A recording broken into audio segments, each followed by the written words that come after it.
Hey guys, it's the end of the week, Friday. Time for the wrap up. Got Mustang Mike's Mustang here, doing a little work in the front end. This has a RideTech front suspension in it. We had to pull it out in order to do a little repair inside the frame rail. Very common spot for them to rust, but just put a little plate in there and refinish that. Something neat about this RideTech, lowers the car considerably, and they have a little wedge that you put in between the ball joint and the control arm. That helps to repair the caster on it. Kind of a neat setup. Really good product. Let's take a walk next door and we'll see what we got going on over there.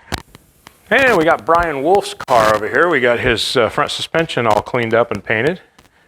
So we're moving along with that. I'm actually at a standstill right now waiting for the parts. He's got some suspension coming for it. Some pieces for the back. And Danny's truck, making real good headway on this. Started the wiring, mounted the fuse panel, started to run the wires up toward the front. We got in some neat little turn signals. Had to build a little billet wedge to angle them out so they didn't follow the nose.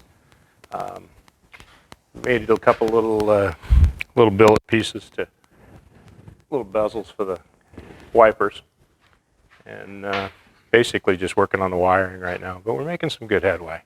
Frank's we did quite a bit on this week.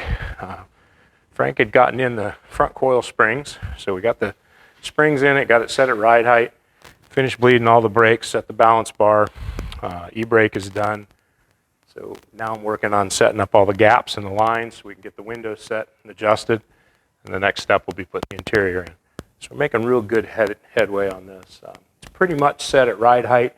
We did a preliminary adjustment on the 4-link, got the pinion angle set. Once the seats and the gas tank are in it, the weight will change, and we'll check that one more time. But it's coming along really nice. Just down to the end.